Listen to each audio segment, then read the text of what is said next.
안녕하세요. 안녕하세요. 이민아입니다. 오늘은요, 하나님을 사랑하는 법에 대해서 얘기하고 싶어요. 하나님에게도 사랑의 언어가 있으시거든요. 우리가 사람마다 사랑받는다는 느낌을 주는 것이 중요하죠. 내가 아무리 그 사람을 사랑한다고 해도 남편이 나를 사랑한다고 하는데 내가 사랑받는 느낌이 드는 행동은 하나도 안 한다.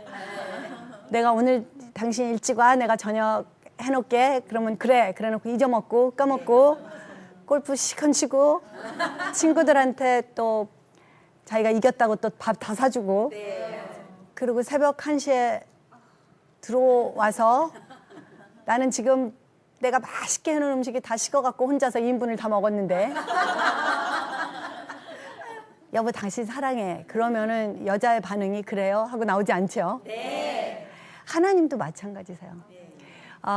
제가 점점 더 배워가는 것이 있다면 예수님 믿고 크리스찬이 된다는 것이 하나님을 아버지로 내가 만나고 그리고 그분과의 관계가 깊어지는 것. 그것이 진정한 저는 크리스찬의 삶이라고 생각해요. 종교가 아니라 관계. 그러니까 제가 아이들한테 할 때는 영어로 하면 It's not religion, it's a relationship. 이게 종교가 아니고 관계다. 이렇게 얘기하면 아이들이 둘 다 R로 시작하니까 금방 알아듣습니다. 근데 관계라는 거는 우리가 지난주에도 얘기했지만 아이로 태어난다고 해서 엄마 아빠와의 나의 관계가 자동적으로 되는 게 아니에요. 그 본딩을 해야 되는 것처럼 하나님과의 나하고의 관계도 내가 영접 기도하고 자녀로 태어났다고 해서 자동적으로 관계가 형성되는 것이 아닙니다. 관계는 양쪽에서 다 노력을 해야지 되는 거예요. 근데 하나님은 이미 우리에게 가장 완벽한 사랑을 주셨습니다. 그 사랑 안에는 두려움이 없어요. 그 완벽한 사랑으로 사랑하시는데 그거를 또 표현도 너무 정확하게 기가 막히게 하셨습니다. 내가 너를 아들로 삼고 싶어서 이렇게 희생하도록 너를 사랑한다 하고 십자가에서 다 보여주셨습니다. 표현을 해주셨어요. 그래서 우리를 자녀 삼아주셨습니다.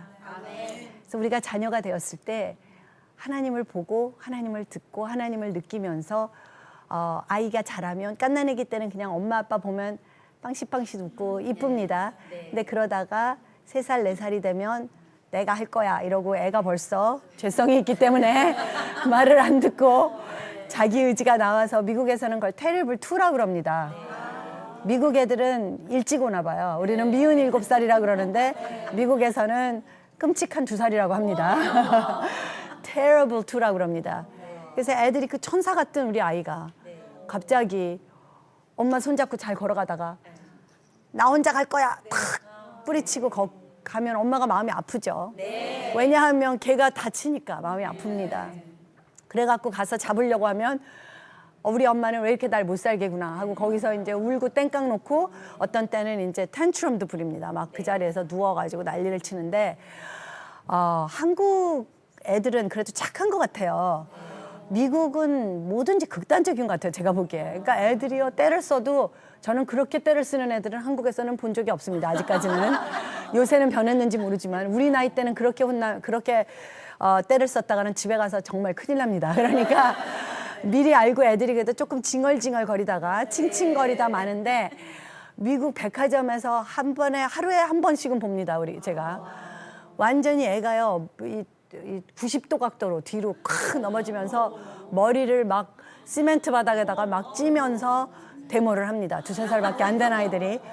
그러면 미국 엄마들은 그거를 그냥 내버려 두더라고요. 야단도 안 치고 화도 안 내고 그냥 내버려 둡니다. 이 테리블 2가 끔찍한 2살이 지나가요. 지나가면서 얘네들이 우리 어머니 아버지한테는 이렇게 하면 안 통하는구나. 이걸 배우면서 애들이 철이 드는데 한 4살, 5살 되면요. 식당에 가도 돌아다니는 애도 없고 뛰어다니는 애도 없고 굉장히 정말 정돈된 아이들이 됩니다. 그래서 제가 참 그런 생각을 했어요. 우리가 자라는 과정에서 엄마 아빠와의 그 리액션, 그러니까 내가 이렇게 했을 때 엄마 아빠가 어떻게 하는가. 또 엄마 아빠가 이렇게 했을 때 내가 어떻게 반응하는가. 그것이 없이는 관계라는 게 형성될 수가 없어요. 그래서 미국의 부모 자식 간이 틀리고요. 한국의 부모 자식 간이 틀립니다. 어느 하나가 옳다는 것이 아니라 똑같은 애들도 미국에서 태어난 애들은, 그래서 저는 그게 미국 사람들이 종자가 다른가, 그 사람 유전자가 달라서 그런가 그렇게 생각했는데 우리가 자랄 때랑 너무 틀리니까 어떻게 저기 백화점에서 그렇게 뒤로 자빠지고 난리를 칩니까? 안 되지. 그런데 보니까 미국에서 태어난 애들은 미국 애들이 아닌데도 똑같이 그러더라고요. 두 살만 되면 이상한 짓들 하는 거예요, 얘네들이. 그러다가 또 서너 살이 되면 말을 잘 듣고. 근데 우리는 제 생각에 유교적으로 이렇게 어린아이들을 굉장히 좀 누르지 않습니까? 우리들이 막 때려주고 그러잖아요. 미국에서는 때려주면 잡혀갑니다. 제가 검사할 때 한국 부모가 애를 좀 심하게 때려가지고 자국이 났는데 그 선생님이 그걸 보고 고발을 해가지고 막 잡혀 들어가고 그랬어요. 때리면 안 됩니다, 미국에서는. 근데 한국에서는 뭐 주걱으로도 때리고 막 난리잖아요. 그러니까 애들이 엄마가 공포스러우니까 2살, 3살 때는 못합니다. 그러다가 얘네들이 이제 지가 좀 커서 이제는 때려도 도망갈 수 있다 싶으면 7살 때 아마 저는 반응을 하는 것 같아요, 얘네들이. 근데 아무튼 그렇기 때문에 엄마 아빠와의 그 다이내믹한 관계가 형성이 되는 거예요. 엄마가 때리니까 참는다. 근데 더 이상 못 참겠으니까 반항한다. 그러면 엄마 아빠가 또 7살 정도 됐으니까 이제는 막 때려줄 수도 없고 하니까 또 그때 가서는 엄마 아빠의 반응이 있고, 이렇게 관계라는 건 반응이 있는 거예요. 그래서 뭐 미국식으로 기르는 게 꼭 좋다, 한국식이 좋다, 이것이 아니라 제가 하는 말은 실제적으로 내가 누구인지가 엄마 아빠가 어떻게 반응하는가에 따라서 많이 달라진다는 거예요. 그리고 엄마 아빠도 또 우리를 사랑해 주시는 방법이 내가 반응하는 거에서 틀려집니다. 제가 애를 넷을 길렀는데 넷이 다 틀려요. 첫 번째 아이는 별로 야단 안 쳐도 혼자 그렇게 텐트럼도 안 부리고 잘 커졌어요. 둘째 아이는 미국에서 태어난 아이답게 2살에 테레블2를 시작하더니 16살에 끝났습니다. 그래서 그 아이와 저와의 관계가, 큰 아이와 저와의 관계가 틀려요. 그런데 셋째 아이는 둘째 형이 너무 야단을 치니까 그랬는지 얘는 태어나서부터 품성도 조용했지만 아이가 여태까지 제가 걔를 야단 쳐본 기억이 별로 없습니다. 그러니까 얘네들을 다 붙잡고 인터뷰를 해보시면 너네 엄마는 어떤 엄마냐? 우리 첫째가 우리 엄마는 야단도 안 치고 그냥 내버려두는 좋은 엄마입니다. 그럴 거고, 둘째 아이는 우리 엄마는 하루 종일 나를 야단치고 잔소리하는 엄마입니다. 할 거고, 셋째 아이는 우리 엄마는 정말 나에게 한 번도 야단친 적이 없는 정말 천사 같은 엄마입니다. 그럴 거예요. 제가 우리 셋째 아이한테는 정말 천사 같은 엄마였거든요. 왜냐면 얘가 천사 같은 아이니까. 야단 칠 일이 없는 거예요. 야단을 치려고 보면 벌써 얘는 항상 아침에 일어나면 나는 어떻게 하면 우리 엄마를 기쁘게 해드릴 수 있을까 하면서 태어나는 애거든요. 태어날 때부터 별로 안 울었어요, 얘가. 울면 엄마한테 폐가 될까 봐. 그러니까 그런 아이와 저와의 관계가, 말 안 듣는 아이와의 관계가 같을 수가 없어요. 근데 같은 사람인데, 저는 같은 사람인데. 그래서 그 둘째 아이는 제가 자꾸 야단을 치게 되는 거예요. 왜냐면 남한테 피해를 주고 하니까. 그 책방 같은 데 가면은, 제가 책방을 어렸을 때부터 데리고 다녔다고 그랬죠.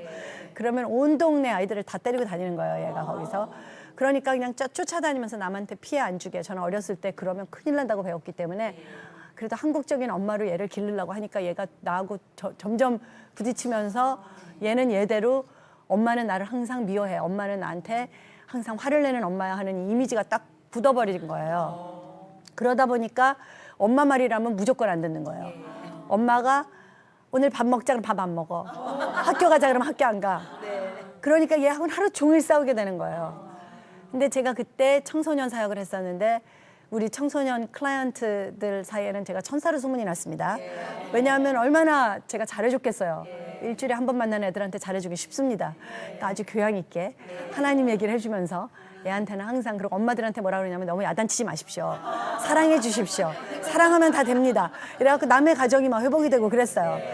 그랬는데 이제 그래서 제 이미지라는 게 있잖아요. 아, 저 사람은 이런 변호사다. 저 사람은 이런 크리스찬이다. 이게 제가 이제 그 이미지가 있어서 그 사람들이 있으면 더 착하게 행동을 하게 되더라고요. 그 사람들도 저를 그렇게 봐주니까.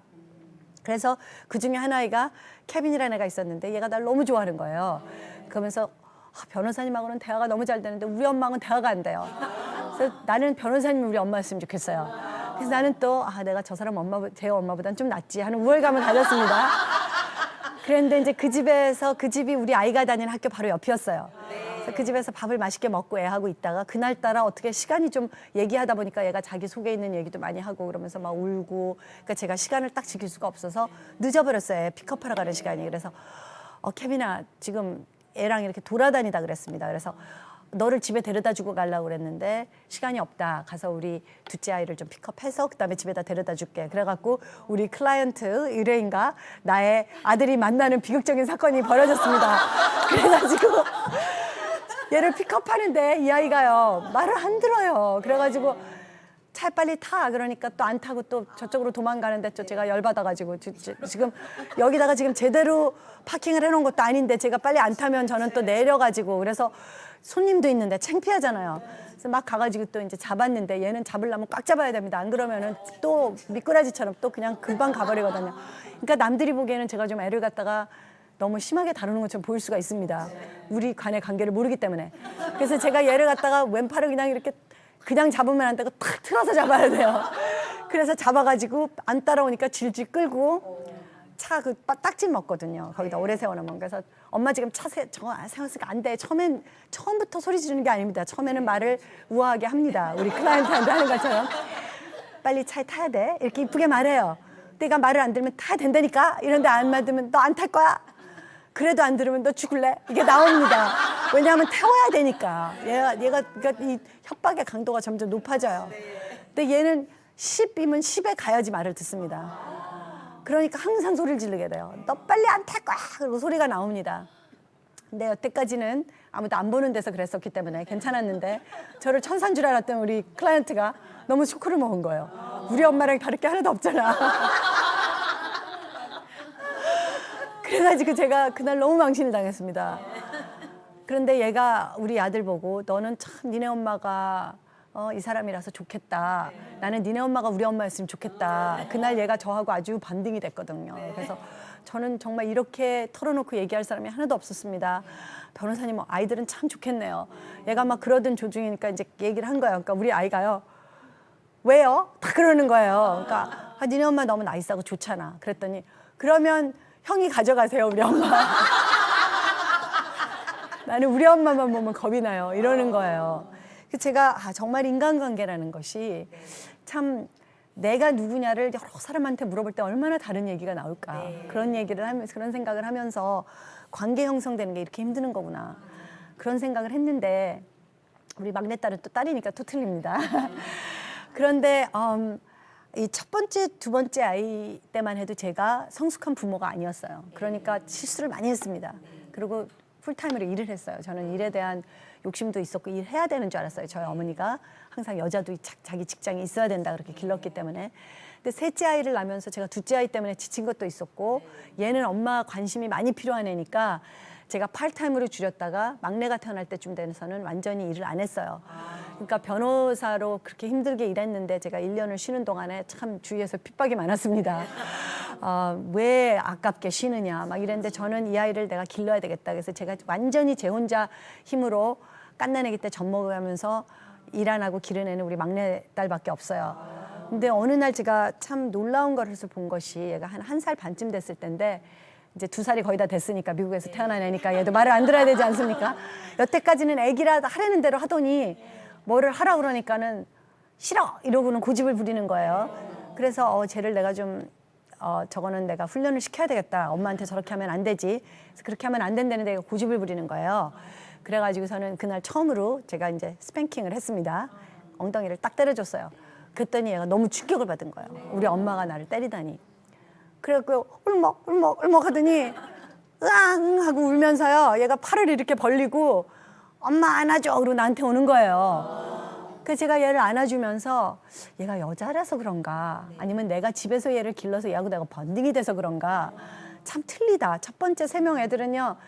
내가 때려주면요. 으앙 그러고 도망가요. 또 때릴까 봐. 특히 우리 둘째 아이. 걔는 엄마가 주걱만 들면은 걔는 도망갑니다. 그런데 우리 막내딸은 내가 지금 아프게 자기를 했는데도 내가 사랑으로 했다는 거를 안 거예요. 그래가지고 엄마 나 안아줘 하고 나한테 오는데 얘가 얘를 안으면서 그에 대한 사랑이요. 어떻게 표현할 수 없는 그 사랑이 제 안에서 솟아오르면서 내가 널 얼마나 사랑하는데 엄마 너 사랑해. 근데 너가 그렇게 엄마 말 안 들으면 안 되지? 하니까 이 아이가 이제 안 그렇게 하고 나서 걔를 그다음에 때려줄 일이 없었습니다. 그 제가 요새 하나님을 알면 알수록 하나님 아버지와 우리 자식으로의 우리와 관계가 이렇게 천차만별이다 하는 거를 느낍니다. 우리 셋째 아이처럼 항상 엄마의 말에 어떻게 하면 순종할 수 있을까? 여기에 관심이 다가 있는 애는요. 똑같은 아이지만 사랑은 똑같이 해요. 4명을 제가 똑같이 합니다. 그렇지만 걔하고 제가 대화를 더 많이 하게 돼요. 그리고 걔한테 뭘 더 사주고 싶어요. 걔한테 뭐 더 해주고 싶어요. 왜냐하면 얘는 해달라는 이유가 딱 하나거든요. 나를 기쁘게 해주고 싶은 거예요, 얘는. 그러니까 신뢰가 갑니다. 그래서 얘한테 지금 제가 원해서 그렇게 된 건 아니지만 제가 여기 와서 건강이 갑자기 나빠지는 바람에 우리 셋째 아이와 둘째 아이를 미국에 놔두고 왔어요, 제가. 그래서 걔네들이 항상 눈에 밟힙니다. 그런데 이제 송금을 해야 되잖아요, 어떤 때 아이들한테. 그러면은 나이가 어리지만 제가 셋째 아이 부자로 보내요. 그랬더니 둘째 아들이 엄마 왜 내가 형인데 쟤한테 보내? 얘한테는 보내면 이 돈 어디다 쓸지를 모르는 거예요, 제가. 근데 셋째한테 보내면 얘는 엄마를 어떻게 하면 속 안 새길까? 엄마가 지금 아픈데 내가 어떻게 하면 엄마가 할까 할 건 내가 신뢰가 있거든요, 얘하고는. 그러니까 우리 둘째는 엄마는 셋째 아들을 더 사랑해. 그렇지 않습니다. 사랑은 똑같아요. 얘네들이 지금 불타는 집에 들어있다, 둘이. 그러면 절 보고 둘 중에 하나만 골라서 구해라. 그럼 저는 그거 못합니다. 저는 못해요. 소피의 선택이라는 영화가 있습니다.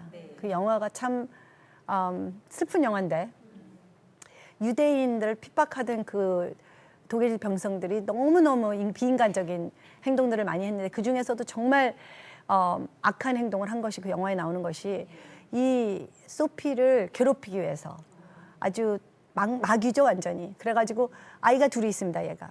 그런데 오늘 이 한 아이는 가스 체인버 가서 죽어야 되고 한 아이는 살려주겠다. 네가 선택해라. 둘 중에 하나를 선택해라.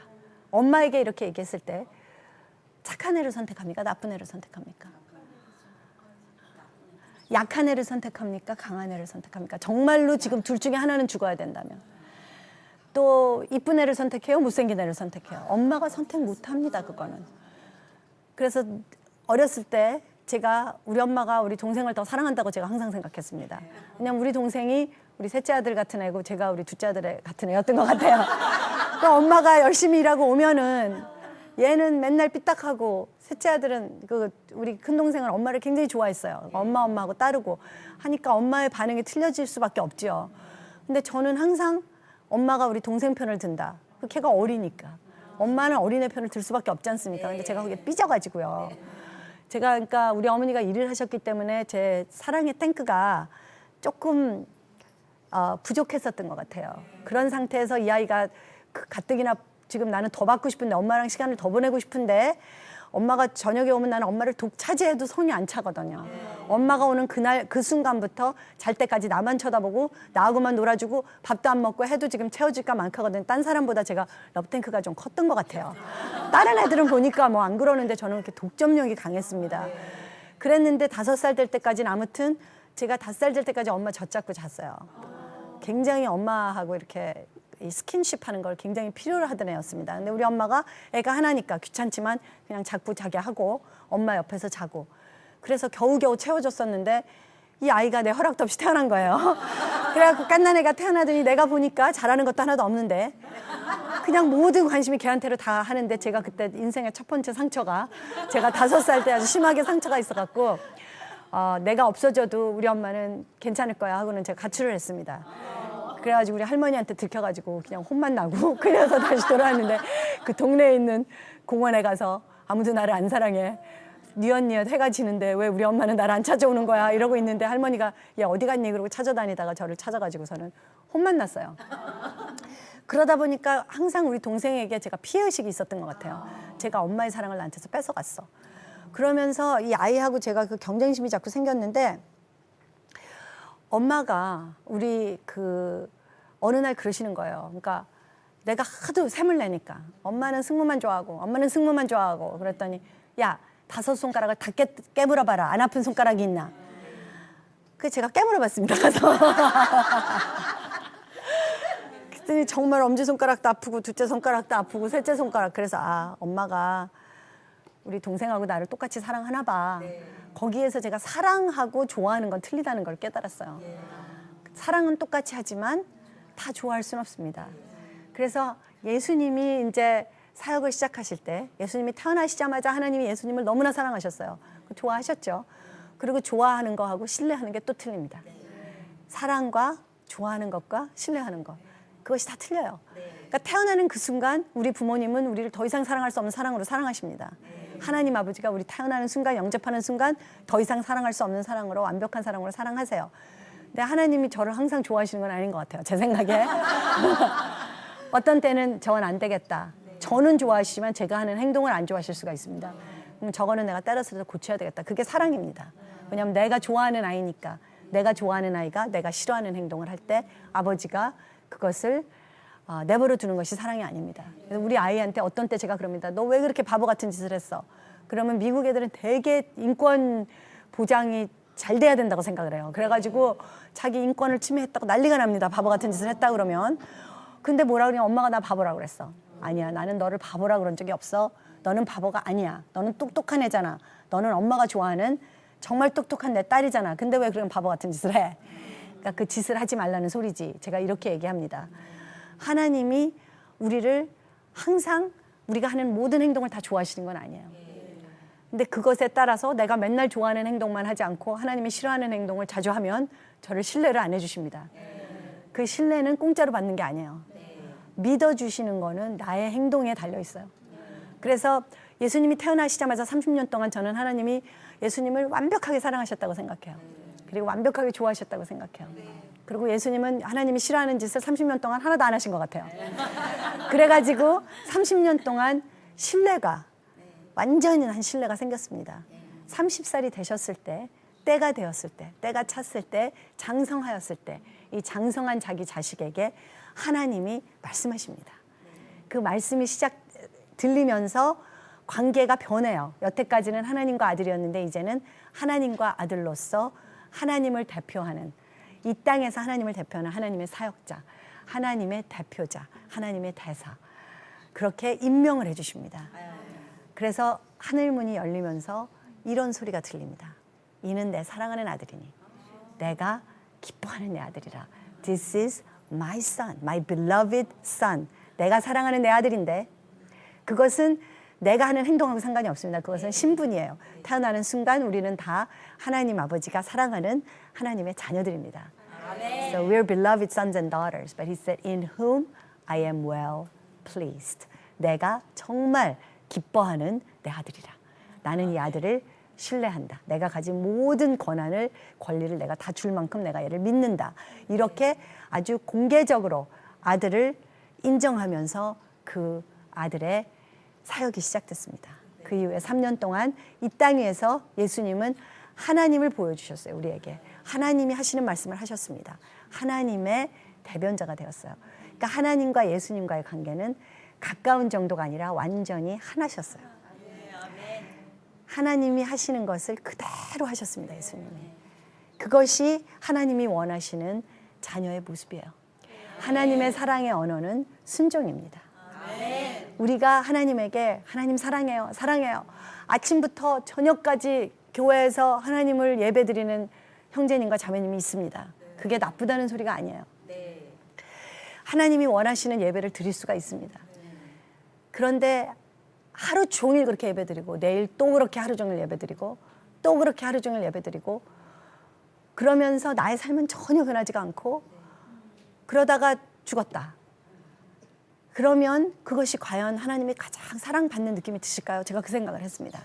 왜냐하면 하나님은 성경에서 나는 이럴 때 사랑받는다 하는 말을 많이 써놓으셨어요. 우리가 그래 몰라서 그랬어요. 그러지 못하게요. 그러니까 우리가 그럽니다. 부부 사이에 이혼 직전까지 갔는데 아니 어째 부인한테 그렇게 잘못해 줬습니까? 하고 결혼 상담을 할 때가 있습니다. 제가 목회를 하기 때문에. 그렇게 해서 작년 한 해 동안에 내 가정이 완전히 이혼까지 갔다가 서류까지 들어갔던 가정이 회복되는 걸 봤어요.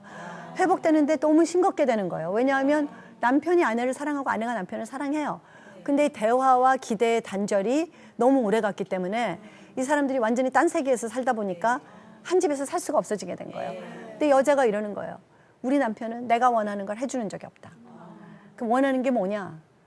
그러니까 나는 우리 남편이 나한테 사랑의 표현을 좀 해줬으면 좋겠다. 남편한테 왜 그렇게 사랑의 표현을 안 해줬냐? 사랑의 표현을 내가 아침부터 저녁까지 해도 저 여자는 사랑을 안 받아준다. 그래서 어떻게 표현을 해줬냐? 나는 아침이면 일하기 싫은데 일찍 일어나가지고 우리 처자식을 먹여 살려야지. 그리고 내가 일터리로 가는 이유는 하나밖에 없다. 나는 내 직장에 가면 나는 너무너무 싫은데 우리 마누라 그래도 옷 사고 싶을 때 친구한테 기죽지 말라고. 내가 가서 오버타임으로 일했다. 그래갖고 돈을 갖다 주면 이 여자는 띡 던지면서 돈이면 다야? 이런다는 거예요. 남편 얘기를 들으면 여자가 무척 못됐는 거예요. 제가 들었을 때는. 근데 저는 이 여자를 먼저 만났거든요. 울면서 얘기하는데 한없이 착한 자매님이에요. 그래갖고 그 자매님이 하는 소리는 자기는 이 남편이 일밖에 모른다는 거예요. 그리고 자기에게 관심을 보여줬으면 좋겠대요. 자기는 시간을 보내주는 것이 사랑이라고 이 여자는 생각하는 거예요. 남자는 돈을 벌어다 주는 게 사랑이라고 생각하는 거예요. 그러니까 남편이 사랑을 안 하는 것도 아니고 여자가 사랑을 안 하는 것도 아닌데 여자는 여자대로 사랑에 굶주리고 남자는 남자대로 상처가 많아요. 그래서 여자한테 그럼 뭐를 제일 원하면 어떻게 해주면 제일 사랑받는 느낌이 되겠나 한번 물어보라고 그랬어요. 둘을 앉혀놓고 집에 가면은 싸울까 봐. 그랬더니 그 뭘 어떻게 해주면 되겠어 이러더라고요 남편이. 그랬더니 여자가 나는 그냥 연애할 때는 당신하고 나하고 손잡고 바닷가도 좀 많이 걸고 그랬잖아. 근데 왜 결혼해서 애 낳는 그 순간부터 당신은 나를 가구 취급하는 거야. 돈만 벌어다 주면 다야. 그러니까 바닷가를 걷자 이거야 그러면?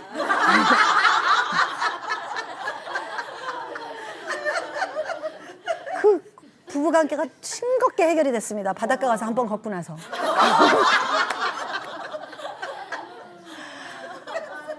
하나님께서는 그렇지가 않으세요. 이 부부관계가 그렇게 잘못된 이유가 뭐냐면 대화를 할 줄 몰라서 그랬습니다.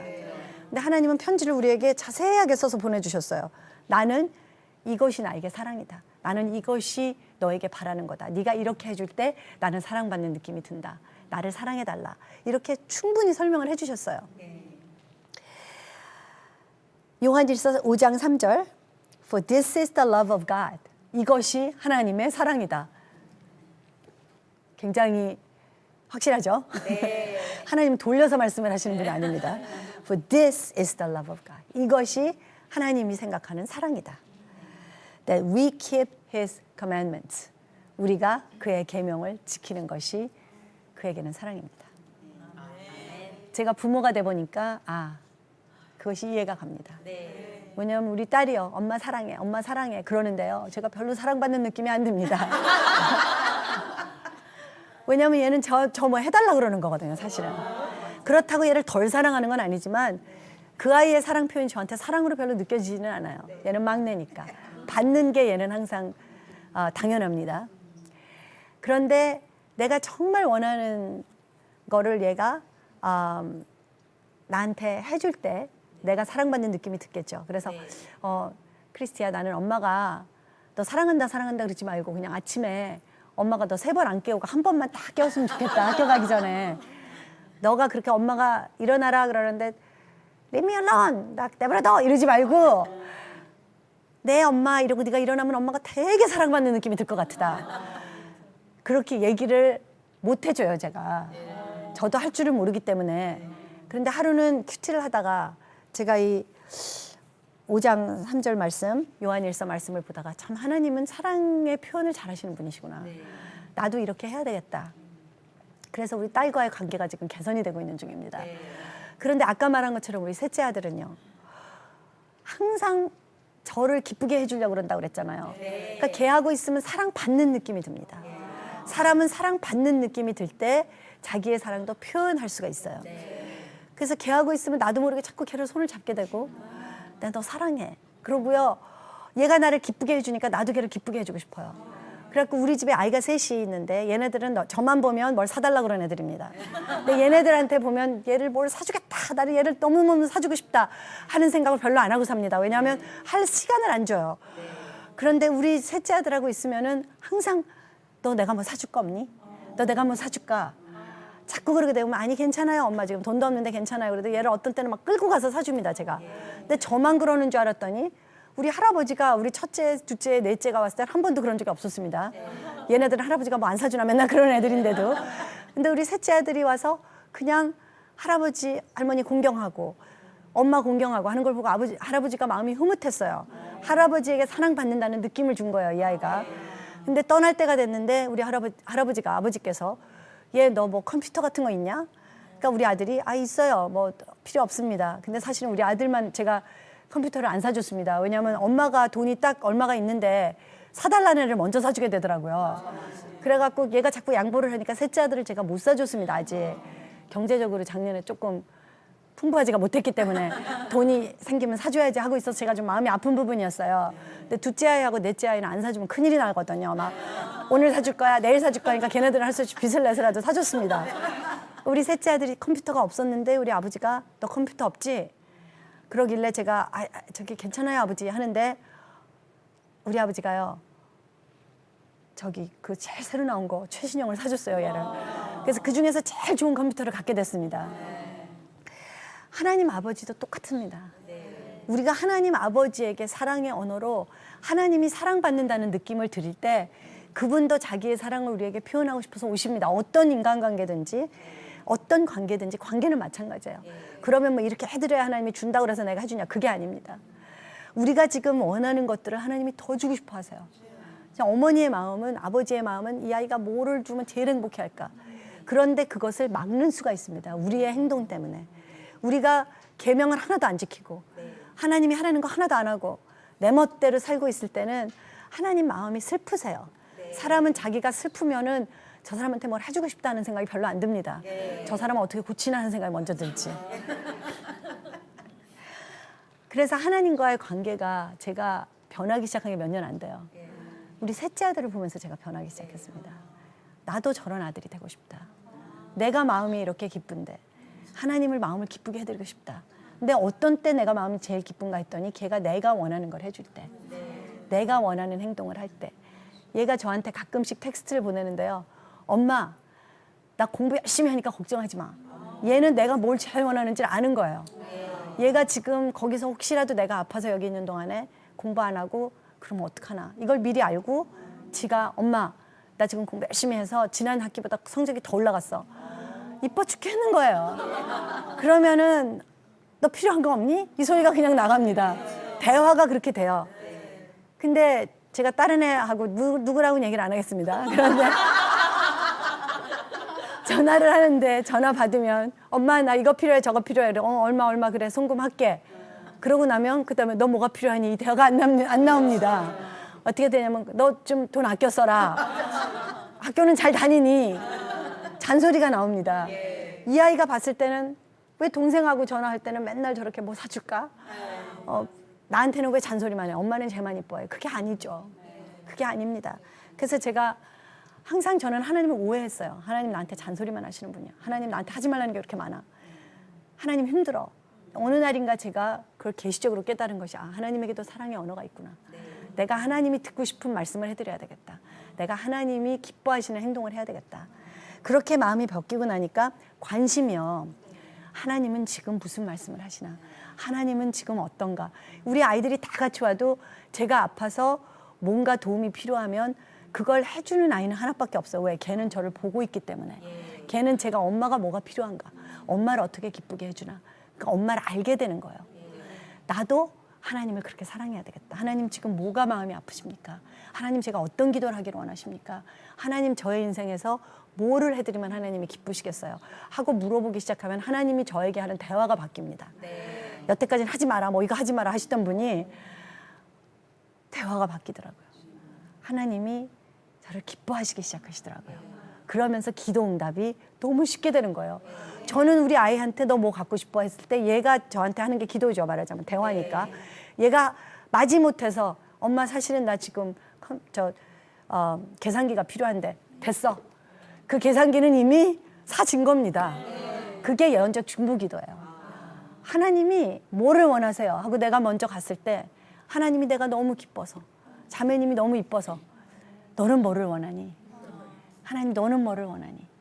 그랬을 때 하나님 뭐를 원해요? 내 안에서 나오는 말은 이미 다 응답이 된 것입니다. 관계성이 제일 중요한 거예요. 그래서 하나님이 이렇게 말씀하셨습니다. I am the vine, you are the branches. 내가 포도나무요, 너는 가지니. He who abides in me and in him bears much fruit. 내 안에 거하는 자는 많은 열매를 맺는다. For without me you can do nothing. 나를 떠나서는 너는 아무것도 할 수 없다. 관계를 이야기하는 겁니다. 나와의 관계를 떠나서는 너는 종교 생활밖에 할 수 없다. 내 안에 있어야 된다. 내가 내 안에 있고 내가 내 안에 있으면, 그래서 신뢰하게 되면, 그래서 예수님에게 하나님이 한 말처럼 내 사랑하는 딸이다 해서 끝나는 게 아니라, 그런데 내가 이 딸을 정말 기뻐한다. 이렇게 되는 것이 하나가 되는 겁니다. 예수님 안에 우리가 붙어 있을 때만 되는 거예요. 하나님을 기쁘게 해줄 수 있는 건 예수님밖에 없기 때문에 우리가 예수님한테 딱 붙어서 예수님이 하라는 것만 하면, 예수님이 생각하는 게 내 생각이 되고 예수님이 원하시는 게 내 생각이 돼. 내가 원하는 게 되면, If anyone does not abide in me, 내 안에 거하지 않는 자는 he is cast out as a branch and is withered. 그러면 떨어진 가지처럼 시들어 버린다고 그랬어요. 생명이 없어집니다. And they gather them and throw them into the fire. 그렇게 말라버린 가지는 결국은 끝까지 다 말라버렸으면 그거는 불 속에 던져질 수밖에 없다고 했어요. And they're burned.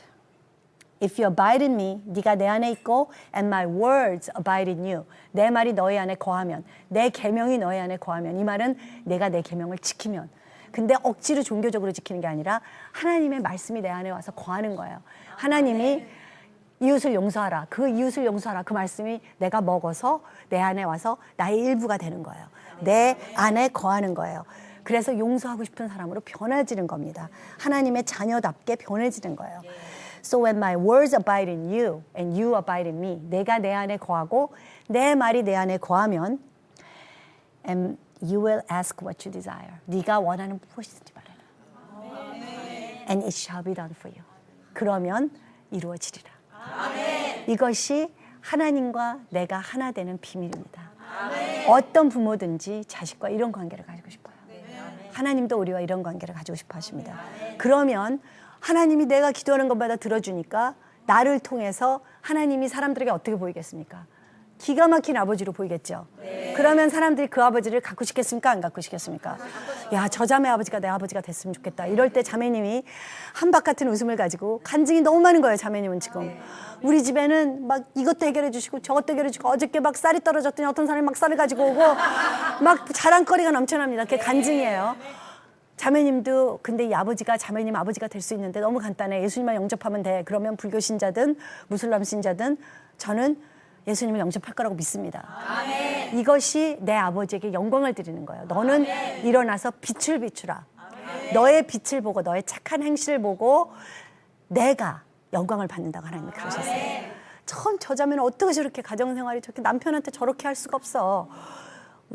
그런데 남편이 옆집 사람이 그걸 보면 저 사람은 어떻게 저렇게 잘해준대. 몰라. 사랑의 교회 다닌대. 오늘의 교회 다닌대. 한빛교회 다닌대. 그러면 남편이요, 은근히 당신도 사랑의 교회 가봐. 한빛교회 가봐. 이럽니다. 왜냐하면 빛이 비춰지기 때문에. 그래서 하나님이 가장 원하시는 것은 우리 기도 응답해 주시는 거예요. 하나님은 자기가 이런 아버지라는 것을 우리가 세상에 보여주길 원합니다. 근데 에스겔서 26장을 보면 너무 슬퍼요. 이것이 하나님과 저와의 10년간의 관계였습니다. 내가 적과 끓이 흐르는 땅에 들어가서 너네들을 축복해가지고 열방이 너네들을 보고, 야, 이스라엘의 하나님 기가 막히다. 우리도 이스라엘의 하나님으로 개종하자. 하나님이 이렇게 계획을 세웠는데 너네들이 너무너무 내 말을 안 들어가지고 맨날 우상 숭배하고 도망가고 하니까, 내가 우리 셋째 아들의 어머니 노릇을 못하고 둘째 아들의 어머니 노릇을 할 때 남이 보면, 저 여자는 왜 저렇게 애를 하루 종일 다리면서 쫓아다니면서 잔소리할까? 왜 저렇게 쟤를 야단칠까? 실제적으로 저한테 와서 그런 분들이 계십니다. 애 그렇게 너무 야단치지 마세요. 얘는 야단 안 칠 수가 없어요. 야단을 안 치면 학교를 안 가니까. 그러면 얘가 장래가 어떻게 됩니까? 그러니까 나는 사랑으로 그렇게 하는 거지만 내가 나쁜 엄마처럼 보일 수밖에 없습니다. 하나님이 너희들이 내 이름을 완전히 땅에 떨어뜨려가지고 온 세상 사람들이 나를 무서운 하나님인 줄 안다. 그러므로 내가 너를 회복시키리라. 내가 너에게 새 마음을 주리라. 그래서 내가 너에게 축복을 주리라. 그래갖고 하나님이요, 하다 안 돼가지고 할 수 없이 그냥 예수님 보내신 것입니다. 그래갖고 그냥 죄 문제를 다 해결해 주시고 축복을 해주셨어요. 그 적과 끓이 흐른 땅으로 그냥 들어가게 하셨어요. 구원해 주셨습니다. 근데 그때에야 너희들이 구원받고 나의 영으로 너의 마음이 완전히 바뀐 후에야 아, 내가 하나님에게 이렇게 죄를 졌구나 하고 진정한 회개를 할 것이라. 로마서 2장 4절에서 그분의 선하심이 우리를 회개하게 한다고 했습니다. 우리가 거저 그냥 잘한 것도 없는데 하나님이 그냥 너무 좋으시기 때문에 예수님을 통해서 우리에게 그냥 사랑의 모든 것을 우리에게 다 주신 거예요. 우리가 마치 하나님이 원하시는 사랑의 언어로 모든 것을 순종한 자식처럼 그렇게 주신 것이 복음입니다. 그 복음을 깨달아야 진정한 회개가 나옵니다. 아, 내가 자격이 없는데 나를 지금 왜 이렇게 구원해 주셨지? 내가 자격이 없는데 왜 이렇게 축복해 주시지? 자격이 없는데 왜 내 응답을 이렇게 해주셨지? 아, 예수님 때문이구나. 그래서 예수님이 나를 위해서 죽지 않으셨으면 나는 하나님을 알 수도 없고 하나님의 자녀가 될 수도 없었구나. 그걸 깨달았을 때 그 부서진 심령으로 진정한 회개가 나옵니다. 하나님, 이제부터는 하나님 원하시는 일만 하고 싶어요. 하나님 원하는, 하나님 마음에 드는 자녀가 이제는 예수님 때문에 매번 죽을 건데 살아나는 그런 신앙생활이 아니라 나도 예수님처럼 아버지를 좀 기쁘게 해주는 장성한 분량까지 자랐으면 좋겠습니다. 이랬을 때 하나님께서 계명에 대해서 말씀하기 시작하십니다.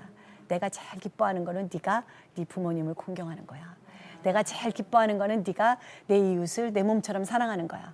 내가 제일 기쁜 것은 내가 원수를 용서해주고 그거로 끝나는 게 아니라 그 원수를 위해서 기도해주고 축복하고 내 아들이야, 내 딸이야. 쟤는 정말 나를 사랑해. 이렇게 하나님이 그것을 사랑의 언어로 받아들이십니다. 그래서 저의 부모님과 저의 관계, 원수와의 나의 관계, 그리고 나 이웃과의 나의 관계가 변하기 시작하는 것. 이것이 저는 진정한 예배, 진정한 하나님에 대한 순종, 그리고 진정한 하나님의 아들의 삶이라고 생각해요. 아멘. 오늘 하나님 사랑합니다 이렇게 고백하고 싶습니까? 그러면 성경에서 하나님께서 말씀하신 계명, 네 이웃을 내 몸처럼 사랑해라. 내가 내 몸처럼 사랑할 수 없는 나에게 가장 가까운 이웃이 누군가? 하나님 보여주세요. 아, 남편입니까? 말 안 듣는 우리 아들입니까? 아니면 우리 교회 목사님이십니까? 하나님이 내 옆에 이웃대라고 주신 자 중에 내가 사랑하기 힘든 자가 있습니다. 하나님, 오늘 정말 사랑하기 싫은데, 정말 용서하기 싫은데 아버지 때문에 내가 할게요. 아버지가 그걸 기뻐하십니다. 그것이 하나님이 들으시는 사랑의 언어예요. 그러면 이렇게 반응하십니다. 내 딸아, 내가 사랑하는 내 딸아, 너의 소원이 뭐냐? 네가 내 소원을 알고 들어준 것처럼 나도 네 소원을 들어주고 싶다. 여호와를 기뻐하는 것이 나의 마음의 소원을 이룬다고 시편 37편에서 말했습니다. 내가 여호와를 기뻐하면 그분이 나를 기뻐하십니다. 내가 여호와가 너무 기뻐지면 그분의 계명이 무겁지 않습니다. 그래서 성경 구절 한 마디만 더 나누고 끝내겠습니다. 아까 5장 3절 읽다 말았죠. For this is the love of God that we keep His commandments. 내가 그의 계명을 지키는 것이 이것이 하나님이 받으시는 사랑이라. And His commandments are not burdensome. 그런데 그의 계명은 나에게 무겁지가 않습니다. 왜냐하면 내가 그분을 사랑하기 때문에. 예수님이 나의 멍에는 절대로 힘든 멍에가 아니라고 그랬어요. 그리고 나의 짐은 무거운 짐이 아니라고 그랬습니다. 내가 나를 사랑하고 내가 너를 사랑하면 사랑하는 사람에게 사랑하기 때문에 그 사람이 뭐를 원하는지, 그 사람이 가장 기뻐하는 것이 무엇인지를 살피는 사람에게 그 행동을 하는 것은 무겁지가 않습니다. 하나님의 계명이 여러분들에게 가벼워지기를 원합니다. 아멘. 감사합니다.